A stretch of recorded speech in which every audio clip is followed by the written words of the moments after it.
yo quisiera traerle un mensaje que es la continuación del mensaje de Filemón que dimos hace un par de semanas. Este mensaje tiene otro tema, se va en una dirección distinta,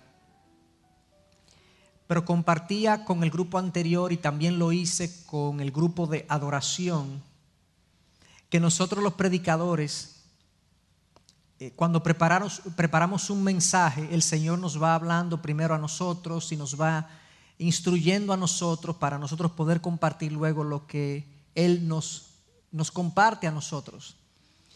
Y que muchas veces en la preparación uno tiene una apreciación de la importancia de un mensaje. Y en la medida que preparaba les puedo confesar que fui adquiriendo una apreciación de la tremenda importancia de la verdad que vamos a compartir o las verdades que vamos a compartir en esta mañana. Yo no sé si será un buen sermón, pero es un sermón importante. No porque lo predico yo, sino porque creo que tiene tanto que ver con el corazón de Dios, que por eso es importante. Y estará basada precisamente en Filemón, que vamos a leer en unos minutos, pero quiero solamente recordar algunas de las cosas que dijimos en la introducción del primer mensaje sobre esta corta pero significativa carta de Pablo a Filemón, a su colaborador y amigo Filemón.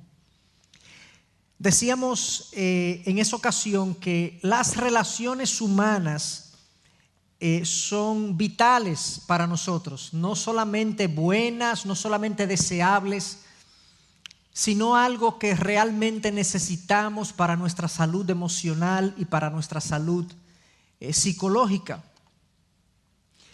No todos le dan un gran valor a las relaciones humanas, pero la palabra de Dios claramente indica que Dios nos quiere relacionados con Él y relacionados íntimamente con otras personas.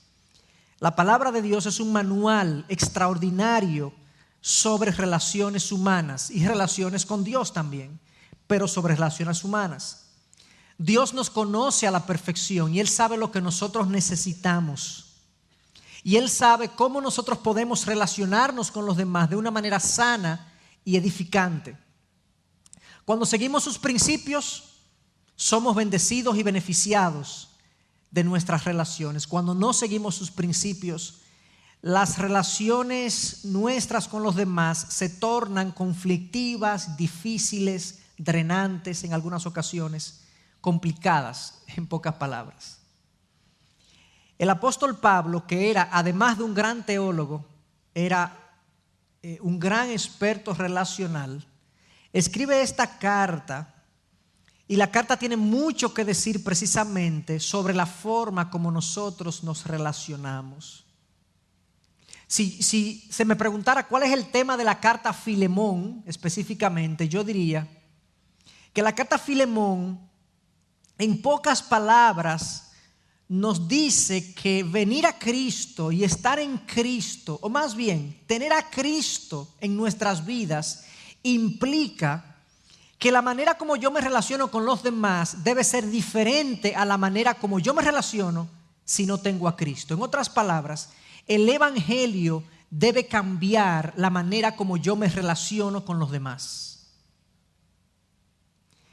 De ahí que Jesús decía en Juan 13:35 que la manera como conocerán que somos sus discípulos es si nos amamos los unos a los otros. No muchos sabios han dicho en la historia que debemos amar a nuestros enemigos y orar por los que nos maldicen. Eso lo dice Dios, Jesús. La forma de relacionarnos con los demás debe ser profundamente y radicalmente cambiada cuando venimos al Señor. Y en esa ocasión de ese primer sermón quisiera recordar brevemente las verdades que estudiamos y que vimos para luego de ahí entonces continuar en nuestro mensaje del día de hoy. Decíamos que Cristo en mí me debe dar un nuevo interés por el otro, por la vida del otro. Yo debo estar interesado en involucrarme con el otro, de conectarme con él, de tener una vida de intimidad, de cercanía, de amistad, de comunión con los demás. Número 2, decíamos que Cristo en mí debería abrir mis ojos a las virtudes de los demás. Nosotros somos muy dados a ver lo negativo en el otro, lo pecaminoso en el otro, lo que me molesta del otro, pero usualmente tenemos ojos cerrados para lo bueno y lo virtuoso y lo que nos bendice de los demás. Número 3, decíamos que Cristo en mí debería llevarme a ver mis relaciones como una fuente de gozo en mi vida. Eso lo vemos en Filemón claramente, como Pablo le decía a Filemón que él recibía gozo de oír de lo que Filemón estaba haciendo en favor de los santos, de cómo la reconciliación entre Filemón y Onésimo recrearía su corazón en el Señor. Las relaciones, si las tenemos conforme a la palabra de Dios, serían una fuente de gozo para nosotros.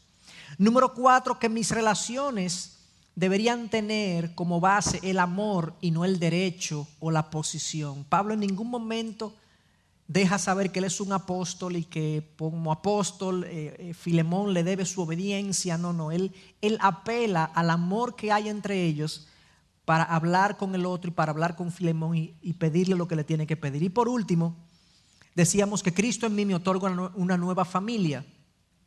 Pablo llama a Onésimo su hijo.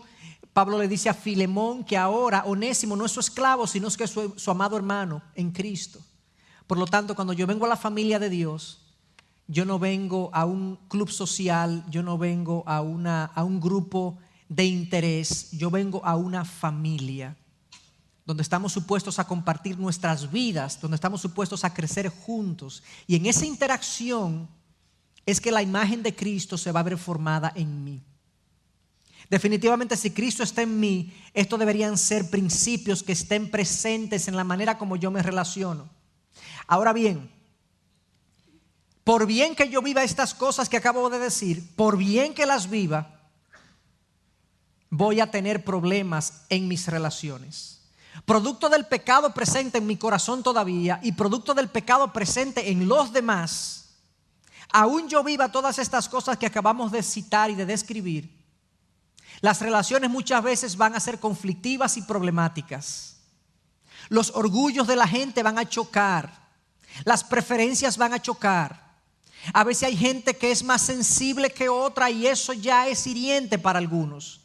Y así sucesivamente, mientras vivamos en este mundo, las relaciones van a ser complejas. Va a requerir toda nuestra inversión para tener buenas relaciones. Ahora, ¿qué hace un creyente cuando una relación con otra persona es afectada, es dañada, se rompe? El creyente, el Hijo de Dios, se reconcilia. Ese es el gran mensaje que yo quiero traer en esta mañana con relación a esta carta de Filemón.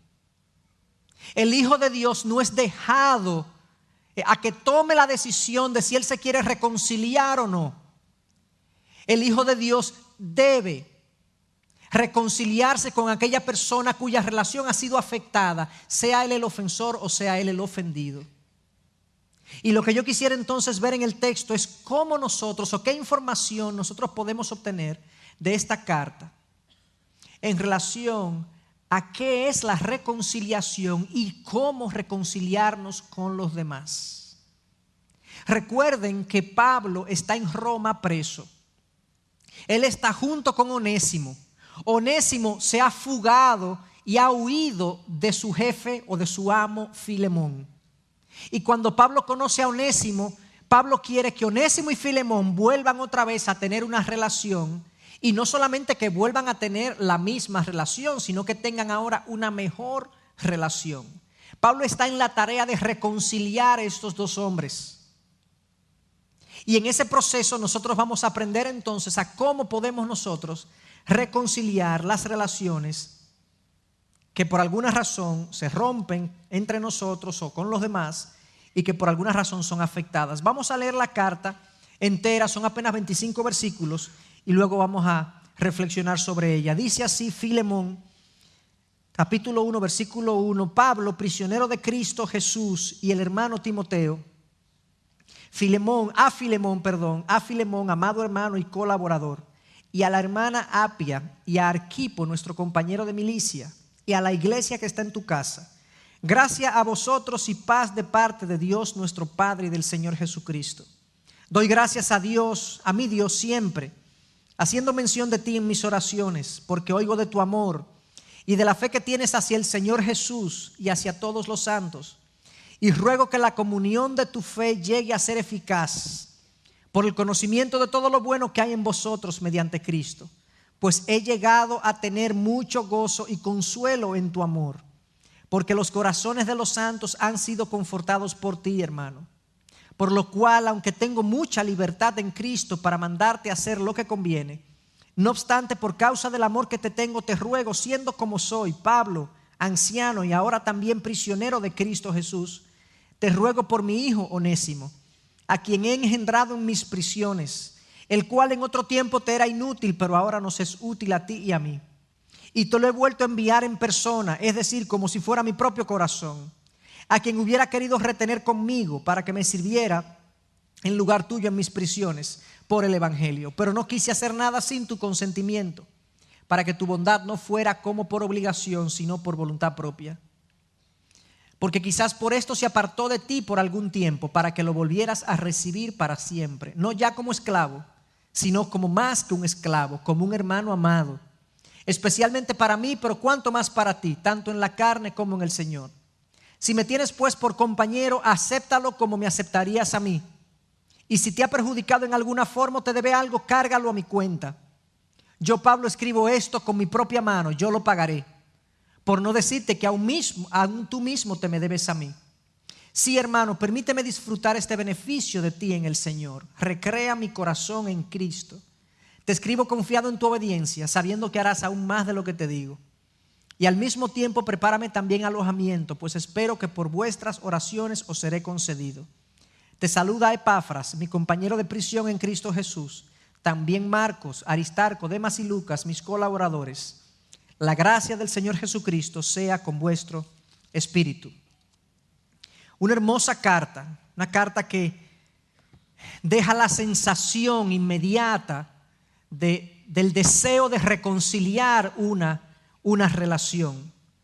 Y yo creo que lo primero que aprendemos, y es obvio en la carta, es lo que hace un momentito mencioné, la reconciliación entre personas en conflicto, ya sea yo que esté involucrado en un conflicto u otro cristiano que esté involucrado en un conflicto. La reconciliación no es una opción para el cristiano, sino una obligación. Yo no puedo sencillamente ver una relación rota con otra persona o dañada y hacerme de la vista gorda e ignorar esa realidad.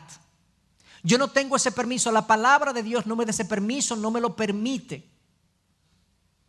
No es posible que yo sencillamente prefiera ignorar la persona, evitar la persona, evadir esa persona, procurar no encontrarme con esa persona cuando yo sé que hay algo que resolver entre nosotros. Y obviamente cuando hay un conflicto o una relación rota, hay dos partes involucradas. Hay un ofensor y hay un ofendido. Y yo creo que esta carta le habla a ambos. Si lo analizamos desde el punto de vista del ofensor, que es Onésimo, que está con Pablo, ¿qué es lo que sucede? ¿Qué es lo que ocurre? ¿Y qué es lo que Pablo le manda a Onésimo a hacer? Recuerden que Pablo está en Roma, 1500 kilómetros de distancia de Colosas, donde está Filemón. Pablo pudo perfectamente decirle a Onésimo: Onésimo, yo sé que tú tienes este problema con Filemón, pero en realidad estamos a 1500 kilómetros de distancia. Es muy poco probable que tú te vayas a encontrar con Filemón en tu vida. Tú puedes aquí sencillamente hacer tu vida en Roma, pídele perdón al Señor por eso, por tu conflicto con Filemón, y vive tu vida. Es muy trabajoso, muy difícil, muy complicado. Además, yo tengo muchos problemas para meterme en eso. Entonces, deja eso así y pídele perdón al Señor por el trabajo que representaba. Pero increíblemente, a pesar de las dificultades que representaba reconciliar a esta gente, Pablo nos dice en el versículo 2 y 13, lo siguiente, que él envió a Filemón, él envió a Onésimo y te lo he vuelto a enviar en persona, es decir, como si fuera mi propio corazón, a quien hubiera querido retener conmigo para que me sirviera en lugar tuyo en mis prisiones por el evangelio. Yo hubiese querido que él se quedara, pero no era posible. La palabra de Dios no me permite dejar a Onésimo y a Filemón irreconciliados. Onésimo, tú tienes que ir a darle el frente, a darle la cara, a buscar la reconciliación de aquella persona que tú has dañado, que tú has ofendido, al que tú has herido, al que tú has traicionado. Tú tienes que darle la cara. Pablo está aplicando lo que ya Jesús había dicho en Mateo 5:23, cuando dice literalmente la palabra de Dios, dice así: por tanto, si estás presentando tu ofrenda en el altar y allí te acuerdas que tu hermano tiene algo contra ti, venimos a una actividad religiosa, venimos a adorar, venimos a honrar a Dios en la iglesia, y me acuerdo que mi hermano tiene algo contra mí porque le ofendí, porque le traicioné, porque mentí, porque hablé en contra de él, por cualquier razón. Oigan lo que dice: deja tu ofrenda allí delante del altar, no la presentes. Ve, reconcíliate primero con tus hermanos y entonces ven y presenta tu ofrenda. En otras palabras, Dios es más agradado y más complacido cuando yo me reconcilio que cuando yo le ofrendo. Dios está más interesado en mi vida de amor y afecto hacia los demás que en mis devociones religiosas. Es una hipocresía venir a adorar al Dios de la reconciliación cuando yo no estoy dispuesto a reconciliarme con aquellos que yo he dañado.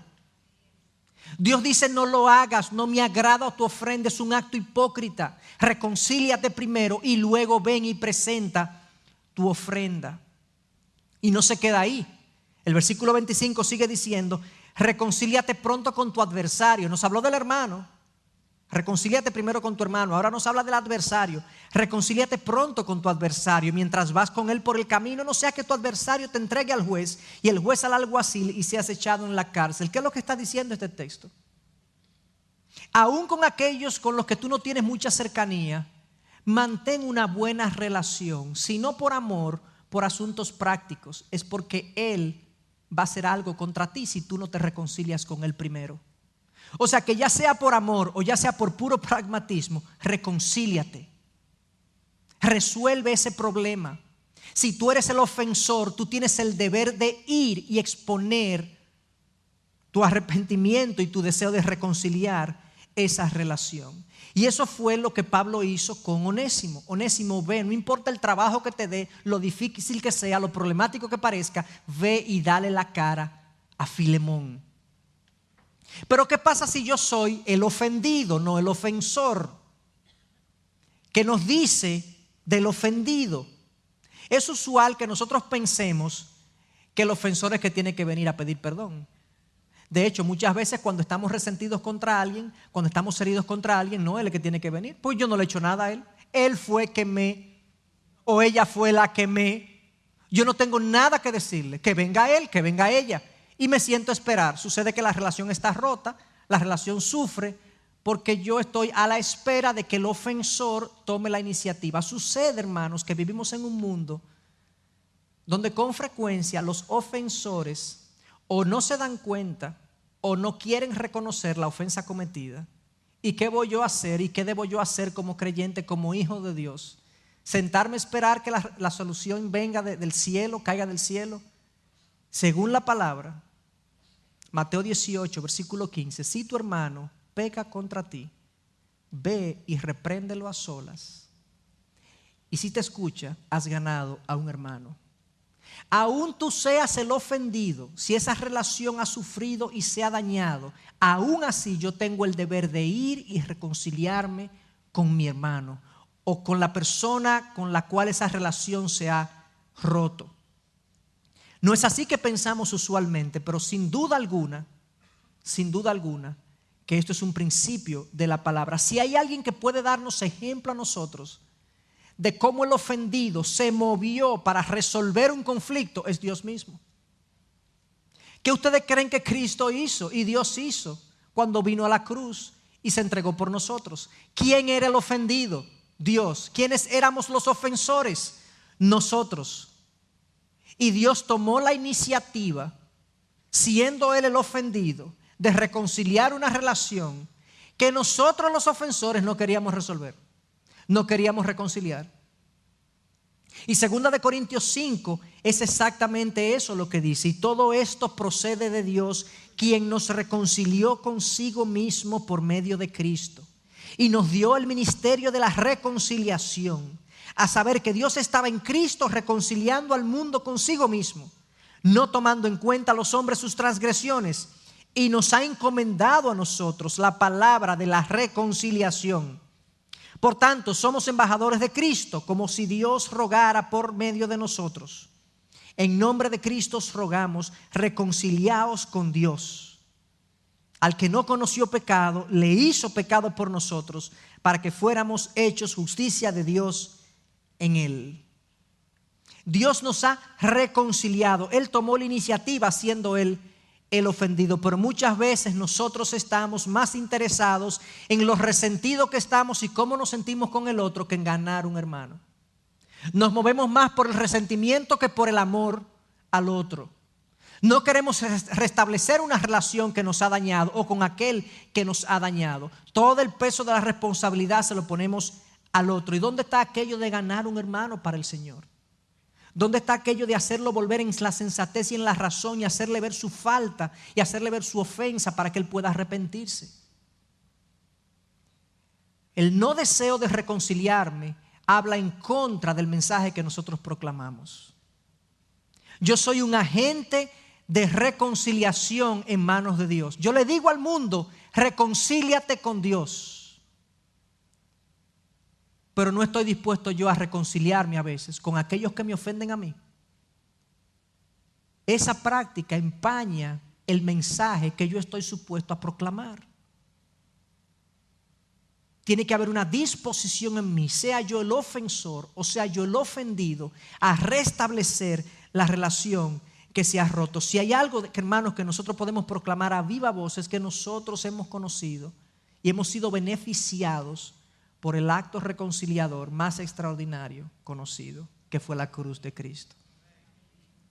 Como siendo yo un receptor de la gracia de Dios que se ha reconciliado conmigo, yo no puedo ser también un canal de la gracia de Dios en la reconciliación con los demás.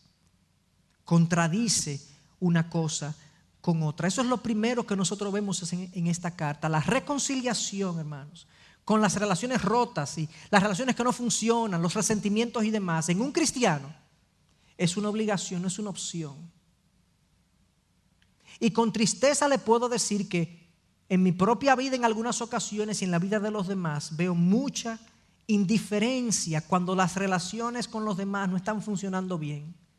Sencillamente no nos interesa trabajar, emplear energía, emplear esfuerzo, emplear tiempo en reconstruir y reparar una relación. Sí es difícil, sí es trabajoso, pero es un deber de la palabra. Es un reflejo vivo de lo que nosotros somos, agentes de reconciliación. Y veo mucha indiferencia. Y yo diría que esta carta es un reclamo para nuestras vidas de que no podemos andar en la vida ignorando que tenemos relaciones que tenemos que reparar. Hubiese sido muy fácil para Onésimo quedarse en Roma, y muchos de nosotros nos hemos quedado en Roma olvidándonos de las relaciones que tenemos que reparar y reconstruir, como ignorándolo, como tapando eso y tratando de que la vida tenga otro color y otras actividades, y olvidando eso que yo tengo que reparar. No me da esa opción la palabra. Yo tengo que buscar la reconciliación. Lo segundo que yo aprendo en esta carta sobre la reconciliación, hermanos, es que si me propongo buscarla, yo debo tener una actitud de humildad frente al otro. Eso parece obvio, eso parece obviamente, claro. Sí, pero no es tan sencillo de vivir y de aplicar en la vida. Y humildad se requiere, hermanos, para ambos en el conflicto. Se requiere humildad para el que ofende y se requiere humildad en el que es ofendido. Otorgar el perdón requiere humildad y pedir perdón requiere humildad. Pero es muy frecuente que no hay humildad ni en uno ni en otro. Y que usualmente el ofendido espera humildad del que ofendió. Pero vamos a ver si yo no sé, a mí no me convence ese perdón, esa pedida de perdón. Claramente en este texto, el versículo 11, lo primero que vemos es que la humildad de Onésimo aflora, se nota en su deseo de aceptar que falló. Esa es la primera evidencia del que ofende, hermano. El que ofende tiene que aceptar que falló, que dañó al otro. Miren cómo lo dice el versículo 11 y el versículo 18. Dicen, el cual en otro tiempo te era inútil, pero ahora nos es útil a ti y a mí. Pablo está hablándole a Filemón de que ciertamente Onésimo había sido un inútil en el pasado, no había servido a los propósitos de Filemón, no había sido el mejor esclavo, el mejor empleado. En el versículo 18 Pablo dice, si te ha perjudicado en alguna forma o te debe algo, cárgalo a mi cuenta, recordándole a Filemón que puede ser que Onésimo le haya dañado. Uno se pudiera preguntar, ¿y por qué Pablo no habló en términos más claros? ¿Por qué esta forma como de esconder? Lo que muchos dicen es que cuando esta carta sale de la cárcel tiene que salir bajo la supervisión de los romanos. Y los romanos, si leían que Onésimo era un esclavo en fuga, iban entonces a aprender a arrestar a Onésimo, y Pablo no quería eso. Pablo manda a Onésimo a reconciliarse con Filemón, pero lo habla en unos términos como de una falta personal, pero no de un esclavo que huye. Pero claramente en estos dos pasajes lo que vemos es a Onésimo a través de Pablo reconociendo que él falló, que él dañó a Filemón. Hermanos, en consejería una de las mayores dificultades, y en nuestra propia vida una de las mayores dificultades que nosotros tenemos es hacer que esas palabras de yo te fallé, yo te dañé, mi actitud te hirió. Es difícil que esas palabras salgan. Muy difícil. Muchas veces salen breves y acompañadas de una fila de palabras de justificación. Sí, pero que lo que pasa, tú no entiendes la posición en la que yo estaba en ese momento. Yo no podía hacer otra cosa, pero sí es verdad. Y como que al final dicen, está bien, yo te fallé, ok. Como una condescendencia, como aquel basquetbolista, ¿verdad? Que entiende que la pelota le corresponde, pero el otro reclama la pelota y está bien, coge la pelota esa. Y el otro dice, no, así no, así yo no la quiero la pelota. Así muchas veces se da en un proceso de reconciliación, que el que falla no dice claramente, yo fallé, yo te herí, yo te dañé, yo te ofendí. Y como no lo dice, el otro siente que no es genuino y no hay una reconciliación, hermanos. ¿Y qué es lo que pasa en un corazón que ha fallado y que no quiere aceptar su fallo? Orgullo. Es un orgullo. Mientras más grande el orgullo, más breves son las palabras del fallo. Y la escondo, sí, porque tú entiendes, tú te pones en mi posición, tú entiendes lo que yo hice. Yo no lo hice con esa intención y comenzamos. Fallé, te herí, te dañé. ¿Por qué cuesta tanto decirlo eso? Por nuestro orgullo, nuestros corazones arrogantes. Hermanos, el que falla tiene que aceptarlo. Tiene que aceptarlo tranquilo, no con una condescendencia, como que sí, está bien, ok, yo te fallé. No, te fallé y te dañé. Y eso fue significativo. Y a veces se dicen las palabras, pero entonces se minimiza el daño. Sí, yo te fallé. Pero tampoco es una cosa que tú sabes. Pero déjalo ahí. A veces se reconoce el fallo, pero se minimiza el daño. Tú sabes que todos somos pecadores, todo el mundo hace las cosas.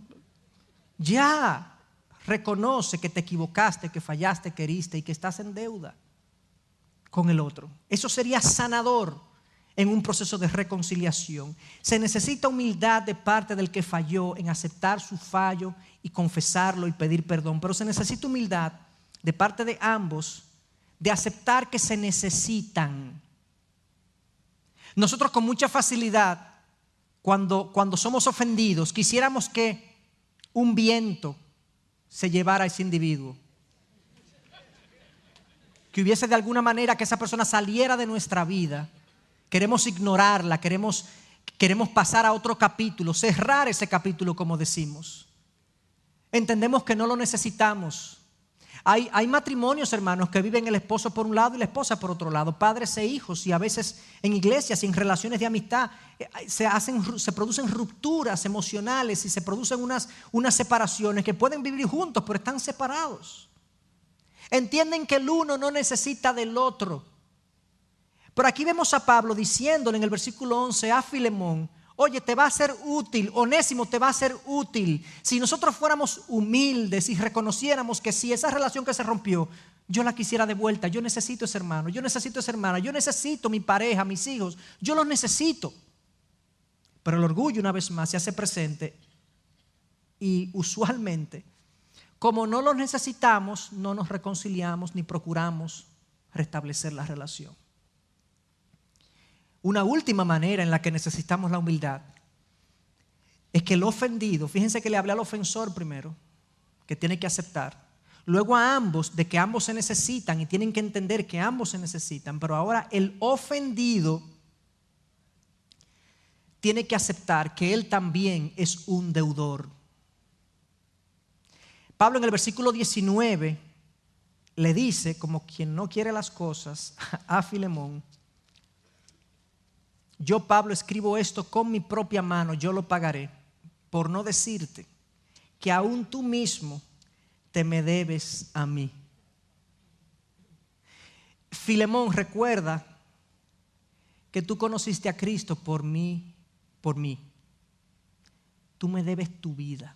Se la debes a Cristo, pero Él como instrumento de Cristo, por eso Pablo dice, me la debes a mí.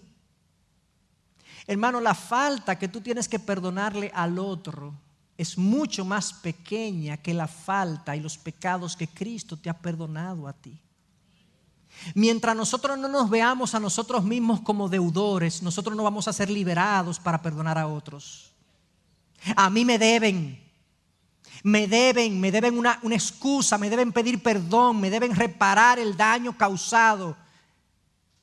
Sí, pero tú también debes mucho. Tú has sido grandemente perdonado. La gracia que Dios ha tenido contigo es más grande que la gracia que se te pide a ti que tengas con los demás.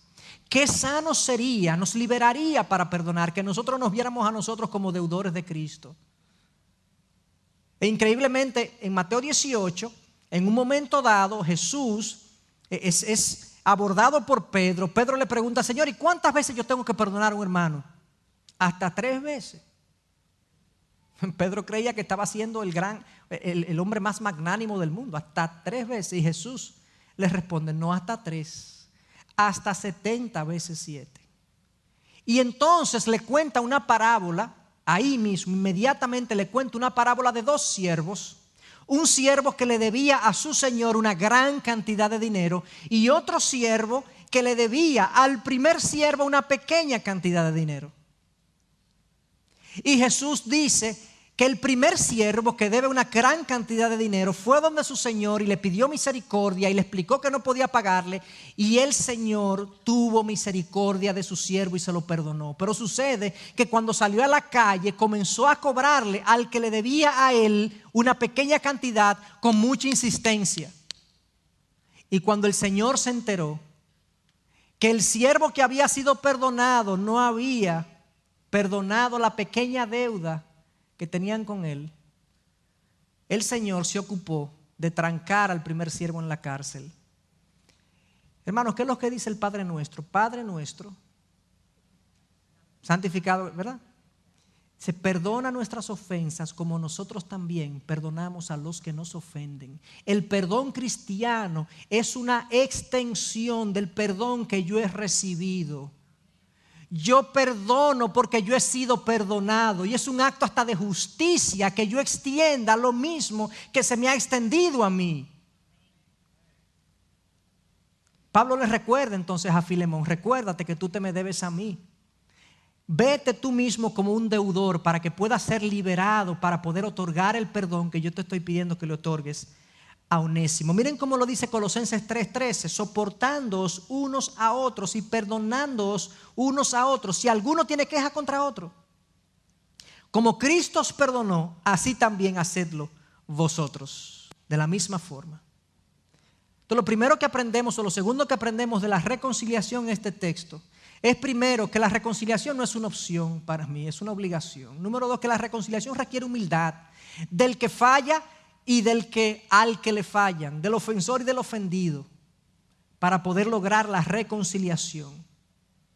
Número 3, también lo vemos en la carta, la reconciliación, hermanos, requiere muchas veces de un mediador dispuesto. Con frecuencia, ya sea producto del orgullo personal o del nivel de resentimiento que tenemos o simplemente de falta de sabiduría que no sabemos cómo entrarle ni por dónde comenzar ni qué decir en un proceso de reconciliación, necesitamos de alguien que venga en nuestra ayuda. Y esta enseñanza de que necesitamos de un mediador dispuesto, de que la reconciliación muchas veces necesita de un mediador dispuesto, le habla al que tiene una relación irreconciliada y que quizás no sabe por dónde empezar. Debería buscar el consejo y la guianza de una persona que pueda ayudarle a reconciliar. Pero también nos habla a nosotros como comunidad cristiana, como familia de la fe, a estar atentos a relaciones que necesitan ser reconciliadas y que por negligencia de uno o indiferencia o orgullo de los involucrados no hay una reconciliación. Nosotros deberíamos estar procurando sanar esas relaciones constantemente. Eso no era algo aislado. Esta carta no es algo aislado en la vida de Pablo. Vemos a Pablo escribiéndole a Filemón que se reconcilie con Onésimo. Vemos a Pablo en Filipenses 4 escribiéndole a Síntique y Evodia, dos mujeres que eran colaboradoras de Pablo en el Evangelio y estaban peleadas, estaban resentidas una con la otra. Y en el versículo 1 se nos dice, versículo 2, perdón, que vivan en armonía, le dice Pablo, que vivan en armonía. Y no solamente eso, sino que más adelante en 2 de Corintios, Pablo le escribe a la iglesia de Corintios sobre un hermano que ellos no querían perdonar. Y él les dice, vosotros más bien deberíais perdonarlo y consolarlo. Les pido, les ruego que reafirmen su amor por él. Pablo está en esto constantemente de reconciliar gente, de poner la gente, de poner paz en medio del conflicto y de la diferencia y del resentimiento. Él está haciendo lo que se supone que debemos hacer todos los hijos de Dios. En Mateo 5, versículo 9 se nos dice lo siguiente: bienaventurados los que procuran la paz, pues ellos serán llamados hijos de Dios. El que procura la paz no es, de hecho, la Reina Valera 95 habla de los pacificadores. Yo puedo entender que una persona de paz es una persona que no se mete con nadie, que no tiene problema con nadie, que trata de evitar el conflicto todo lo posible. Ese no es el tipo de persona que se describe aquí. El pacificador es el que persigue, procura con diligencia la paz entre partes conflictivas. Yo estoy haciendo eso. De hecho, mi primera labor como creyente es que el hombre se reconcilie con Dios. Yo estoy buscando la paz entre partes que están en conflicto. Pero ¿qué pasa si ese conflicto no es espiritual, sino que es humano aquí? Es lo mismo. Yo estoy buscando la paz entre partes en conflicto. Esa es la razón de ser. Yo soy hijo de Dios, hijo de aquel que ha condescendido, que ha ignorado la falta que hemos cometido y se hizo hombre y vino en la forma de hombre a sacrificarse por nosotros y nos reconcilió. Entonces, ese papel de mediación, si tú no sabes por dónde arrancar y tú tienes una relación irreconciliada, busca consejo. Busca ayuda, pide opinión, ora por eso. No lo ignores, no lo engavetes, esto es una obligación y si no sabes cómo hacerlo, tienes que buscar la manera de hacerlo con alguien que te guíe. Pero si nosotros también que estamos aquí somos testigos de relaciones irreconciliadas, de un Filemón con un Onésimo, o de una Síntique y un Evodia, y gente que no se habla, una entra por ahí, otra entra por ahí, uno se sienta por aquí, otro se sienta por ahí. Hay posiblemente relaciones así aquí. Yo no estoy hablando de nada en concreto. Lo que pasa es que en un grupo como este, si no lo hay un problema. O no nos estamos relacionando en lo absoluto, o hemos llegado a la estatura del varón perfecto, que es Cristo Jesús. Tiene que haber conflictos y problemas y gente que no se cae bien aquí. ¿Qué vamos a hacer? los cristianos nos reconciliamos y nos amamos como hemos sido amados nosotros por Dios. Número 4, amén. Hermanos, algo vital, esto es una obligación, requiere actitud humilde, requiere un mediador dispuesto, pero también la reconciliación requiere que yo valore más la relación que la pérdida. La reconciliación requiere que yo valore más la relación personal que la pérdida material que me produjo esa persona con la que yo no me hablo, o yo no me trato, o yo no busco.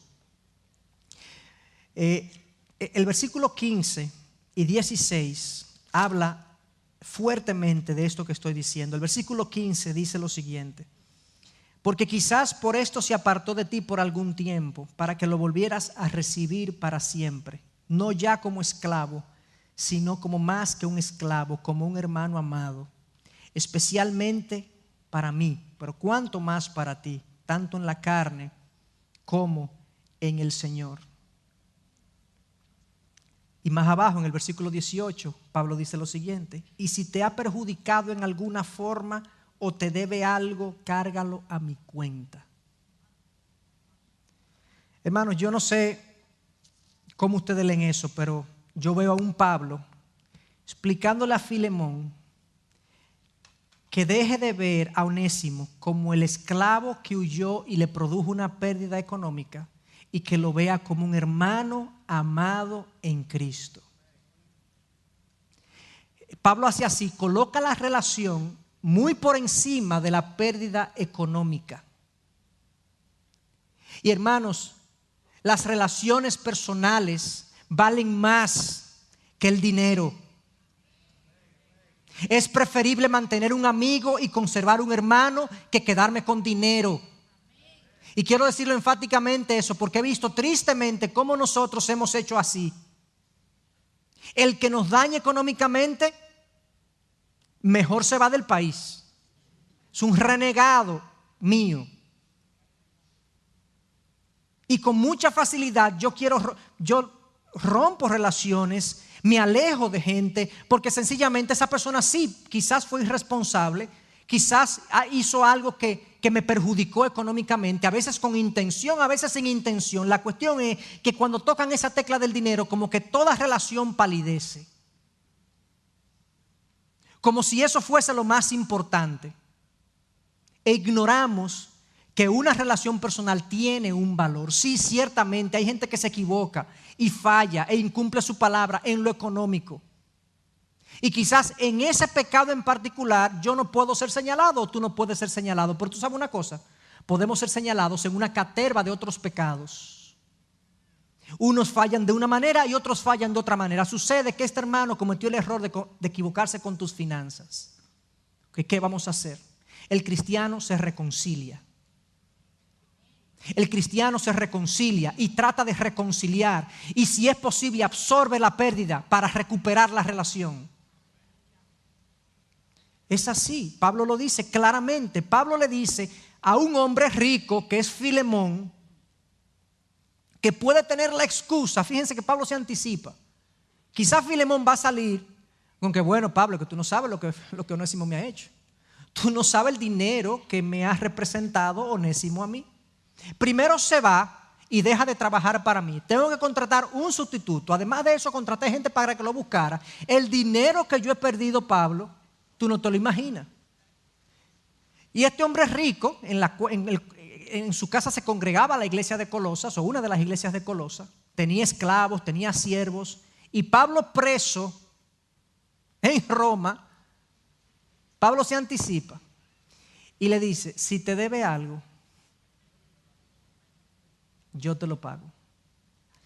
Y dicen los estudiosos, y esto es algo interesante, que cuando iban por el versículo 18, alguien le estaba escribiendo la carta a Pablo. Eso era usual en esa época, que otra persona, un escriba, escribiera la carta.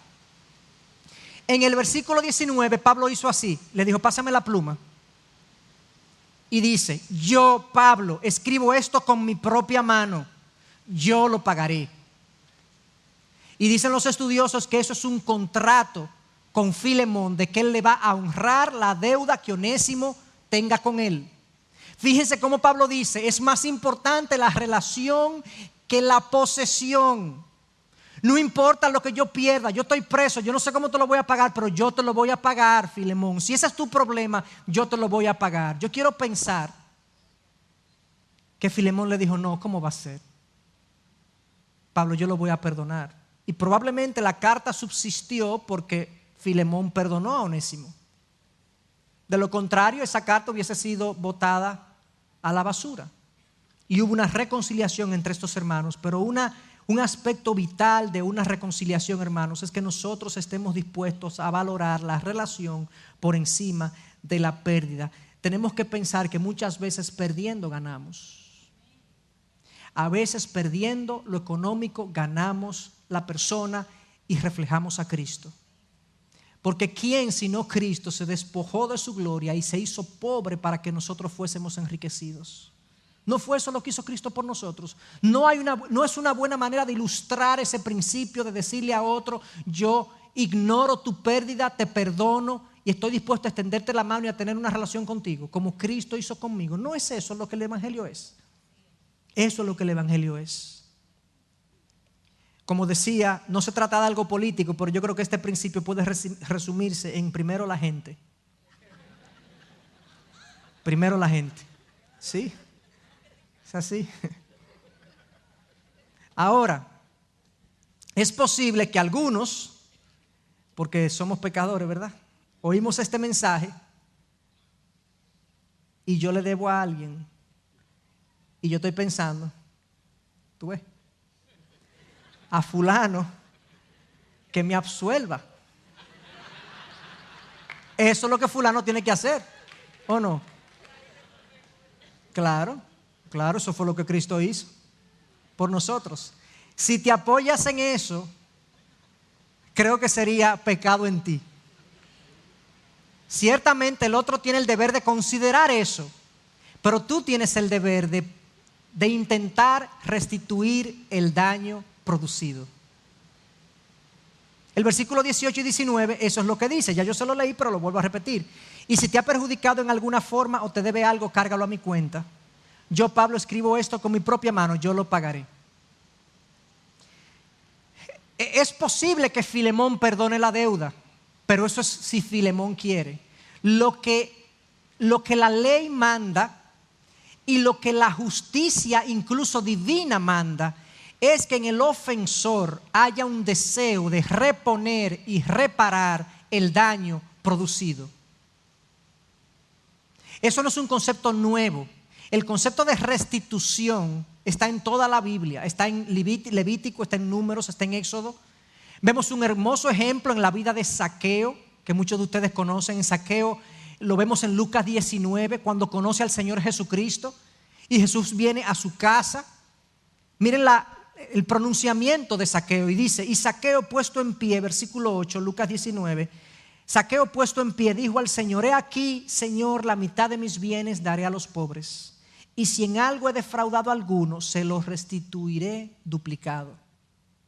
Un cambio de corazón que produce un deseo de reparar el daño. A veces esa reparación es económica, a veces esa reparación es emocional, a veces esa reparación es de reputación, pero debe haber una intención de reparación y restitución en el ofensor.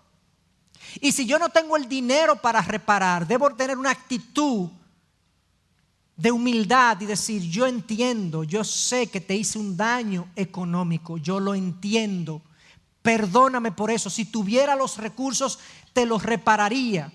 No puedo quizás, perdóname, pero reconocer su falta y el deseo de reparar debe estar presente en aquel que ofende.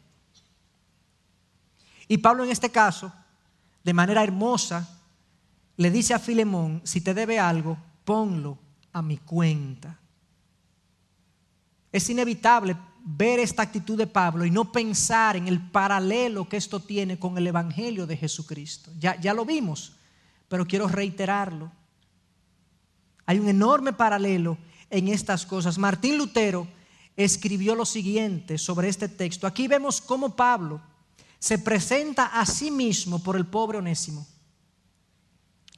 e intercede con todos sus medios por la causa de Onésimo ante su amo. De esta manera, Pablo se presenta como si él fuera Onésimo y como si él mismo hubiese hecho el mal a Filemón. De esa misma forma hizo Cristo por nosotros ante Dios Padre. De la misma forma que Pablo lo hace por Onésimo ante Filemón. Como yo lo veo, todos somos Onésimos de Dios. Somos personas que necesitamos a un mediador que es Cristo para que interceda en nuestro favor frente al Padre. Y eso fue lo que Jesús hizo al venir a esta tierra. Jesús le dijo al Padre: Padre, ponlo en mi cuenta. Su falta, su pecado, su deuda, cárgalo a mi cuenta. Y Él saldó, hermanos. Esa es la razón por la que el Evangelio es por fe por medio de Cristo. Porque Él fue que pagó la deuda que teníamos con Dios. Nosotros como Onésimo no hubiese podido pagar probablemente la deuda que tenía con Filemón. De hecho, si le aplicábamos la ley a este caso, Onésimo debía morir. Porque el robo de un esclavo a un amo se pagaba con la pena capital. Onésimo no podía pagar y Pablo lo intercepta y se mete en el medio. Y de esa misma forma nosotros no podíamos pagarle a Dios y no lo podremos hacer por más buenas obras y buenas actitudes y buenas acciones que hagamos por el resto de nuestra vida. Lo único que tenemos a nuestra mano es apelar a Cristo y pensar en Él como aquel que paga mi deuda. Es en ese contexto, hermanos, de restitución que vemos un paralelo entre Cristo. Pero volviendo al tema de la restitución, cuando hay una ofensa, cuando hay una herida, esto estaba presente, como le dijo, en Números, en Levítico, en Éxodo. La restitución es el deseo de reparar el daño cometido y es lo que le muestra a la persona ofendida que yo estoy verdaderamente deseoso de reparar lo que hice. Es como un bálsamo al resentimiento. Lo aplaca, lo disminuye, porque el otro está reconociendo su falta y el daño que cometió. Eso es muchas veces lo que termina de convencer un corazón resentido de que debe perdonar. Cuando ve al otro dolido por el daño causado. Yo creo que estos 5 aspectos, hermanos, son vitales para nosotros tener relaciones saludables, relaciones que puedan sanar si es que se rompen o están enfermas. La reconciliación es una obligación para cada uno de nosotros. La reconciliación requiere humildad de ambas partes, el ofensor en aceptar su falta y verbalizarla y comunicar, y el ofendido en extender el perdón. La reconciliación a veces requiere que busquemos un mediador o que mediemos en favor de alguien.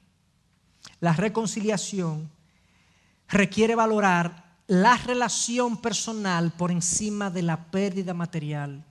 Y la reconciliación requerirá restitución cuando corresponde. Hermanos, algunos de nosotros o muchos tenemos relaciones irreconciliadas. Como les decía hace un momentito, eso no sería problema si en nosotros hubiese una actitud diligente de resolver eso. Lo que sí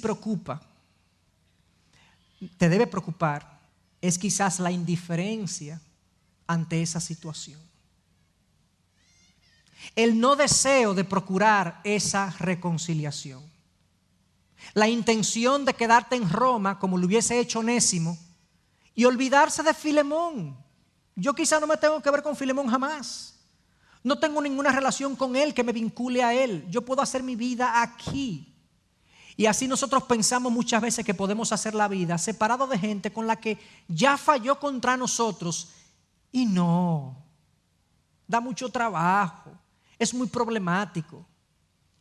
A veces cuando estamos tratando de reconciliar, corremos el riesgo, hermano, de quedarnos sin pito y sin flauta.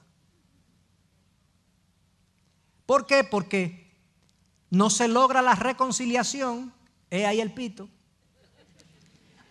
y no se logra y entonces rompemos la amistad con los involucrados, es ahí la flauta. Nos metimos en el medio de un problema y no se resolvió, y ahora nos ven con recelo y con resentimiento. Pero el riesgo vale la pena. Además, el que se produzca eso y que una relación no se reconcilie no es responsabilidad nuestra, sino de los involucrados. Nuestra responsabilidad, acuérdense que somos llamados pacificadores. Nuestra responsabilidad es procurar en nuestras relaciones la paz con todos. Y en las relaciones de los demás, también la armonía entre todos. Hermanos, si hay alguna actitud de indiferencia, de dejadez, de negligencia, de falta de interés tuyo en cuanto a reconciliar relaciones tuyas o de otros, pidámosle perdón al Señor. Esto es algo que está muy en el corazón de Dios. Hay padres e hijos que no se hablan, hay hijos que no le hablan a sus padres o padres que no le hablan a sus hijos. Hay hermanos que no se tratan, que no se hablan. Hay hermanos a veces ya que están fuera del hogar, con su familia uno, con su familia otro, familias enteras que no se hablan, que no se juntan, que no se reúnen. Hay cónyuges que viven bajo un mismo techo, pero no tienen una vida común. No comparten sus emociones, no comparten sus sentimientos, sus intereses. Hay amigos que hace años que no se ven porque uno se equivocó y el otro no lo perdonó y sencillamente ha pasado el tiempo. Hay hermanos de la iglesia que han pecado el uno contra el otro y permanecen distanciados. Hermanos, eso no puede seguir. Eso no puede prolongarse indefinidamente. Eso ofende a Dios y resiente mi corazón y me llena de amargura y me enfría y me encalla emocionalmente y me lleva a un estado de no disfrute de mi relación con Dios. Eso tiene que ser sacado al frente, expuesto, sanado y perdonado y restablecido para la gloria de Dios. Así que vamos a orar por eso y oremos también, hermanos, porque de trasfondo en todo lo que hemos dicho es posible que aquí hayan algunos cuya relación con Dios está irreconciliada todavía. Esa es la primera relación que debemos reconciliar, la más importante. De esa incluso depende mi capacidad para reconciliarme con los demás. Qué tan cercana es mi relación con Dios me capacitará para yo también tener relaciones cercanas con los demás. Así que si habemos algunos de nosotros que nunca le hemos pedido perdón al Señor, y recuerden algo, no se trata de un perdón por la mentira de ayer, y se trata de un perdón por algo falso, un testimonio falso que di, o un sentimiento de orgullo que sentí ayer. Hermanos, hay un arrepentimiento que tiene que venir a nuestras vidas, que es: Padre, me arrepiento porque soy pecador en todas las áreas de mi vida. Yo me he dado cuenta que yo vivo en pecado. Yo vivo en orgullo, yo vivo en envidia, yo vivo en materialismo, yo vivo idolatrando cosas que no debiera idolatrar. Yo vivo en un mundo de pecado y mucha gente cree que es un pecadito aquí, un pecadito ahí. No, nosotros somos pecadores desde de adentro. Tiene que venir entonces un arrepentimiento por el curso de la vida completa, y luego de ese arrepentimiento que me da un nuevo nacimiento, yo entonces le pido perdón por la mentira de ayer o por el orgullo de mañana, lo que sea.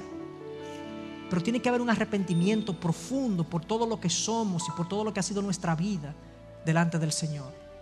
Y esa es la primera relación a reconciliar, y su sublime gracia nos cubrirá. Su sublime gracia nos cubrirá.